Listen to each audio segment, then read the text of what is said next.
Assalamualaikum warahmatullahi wabarakatuh. Hello everyone, come back with me, Rizky Dwi Anggraini, active business student at Trunojoyo Madura University with student ID number is 91. On this occasion, I will explain the differences in the scheme of the contract diagram in Murabahah, Asalam, Istiqna, Qard, Rhan, and Wadiah. This video is intended to fulfill the semester final examination for the Syariah Business Economics course with the lecturer as Ma'am Novidiana Barutamami. So let's check it out.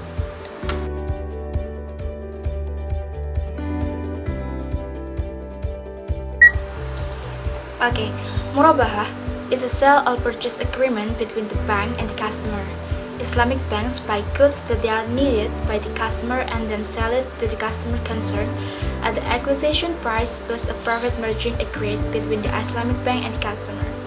Regarding the Murabahah scheme, it can be concluded that its Murabahah consists of: first, there are three parties involved, namely the applicant or order of goods, and he is a buyer of goods from a financial institution. Second, seller of goods to financial institution, and then a financial institution that provides goods as well as a seller of goods to the applicant or the buyer of the goods. And then there are two transaction contracts, namely first, contract from seller of goods to financial institution, then a contract from a financial institution to the party requesting to purchase, the applicant. And the third, there are three premises, namely first, premises from financial institution to purchase goods, then a binding promise from a financial institution to purchase goods for the applicant, then a binding promise from the applicant or customer to purchase the goods from a financial institution.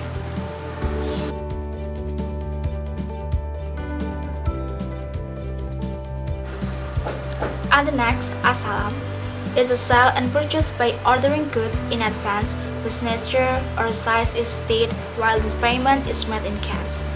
The flow is the Asalam scheme is: first, consumers or Muslim place orders with the specification of the desired goods in terms of shape, size, material, and so on. Second, the consumer or Muslim negotiates with the Salam contract with the seller or Muslim to find an agreement.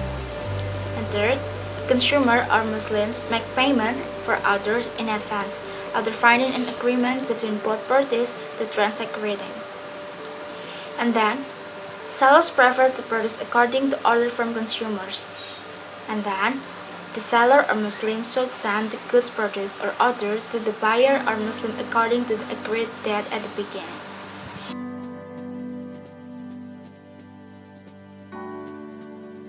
And the next is Istishna. Istishna is a contract for the purchase of an item to be made of materials and manufactured from the maker. Regarding the flow of the Istishna contract scheme, where Islamic banks are positioned as seller. In this case, the customer ordered goods according to the specification to the bank. When agreed, the bank orders the goods to the manufacturer. While the goods are made, the customer pays money to the bank by paying in advance. In installments are at the end. When the goods are finished, the goods are sent directly to the customer.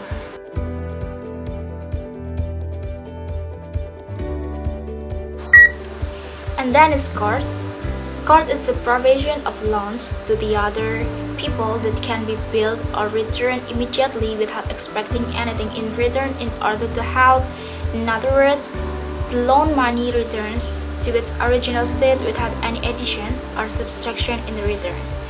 Regarding the flow of the Qard contract scheme that needs to be considered are: first, the all-Qard customer is obliged to return the principal amount received at mutually agreed time.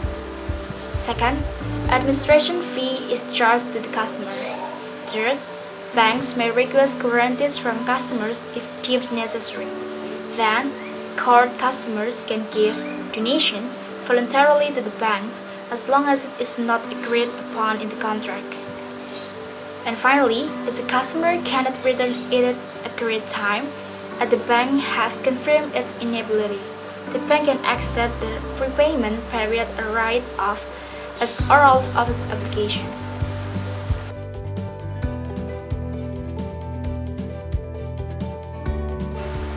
And the next cap is run.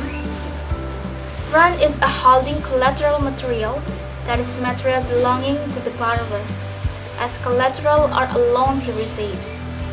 And the goods received are of economic value so that the holding party or murtahin gets a guarantee to take back all or part of his debt from the pawned goods. Referred to the party who pledged could not pay the debt at the specific time.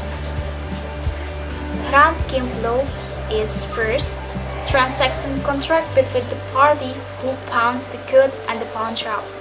Second, giving debt from the pawn shop to the pawn shop according to the agreement that has been met. And the third, submission of marhun or pawn goods from the pawnbroker to the pawn shop company as collateral for the debt.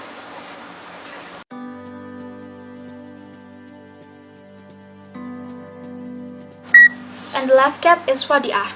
Wadi'ah can be interpreted as a pure deposit from any party to another, both individuals and legal entities that must be maintained and returned whenever the custodian wants it. It involves other people in maintaining property, both with clear and signal expression. There are two wadi'ah contract schemes depending on the type. The first type is wadi'ah yad damanah. A deposit that has not been returned to the depositor can be utilized by the recipient of the deposit. This contract can be applied to fundraising activities in the form of demand deposit and savings.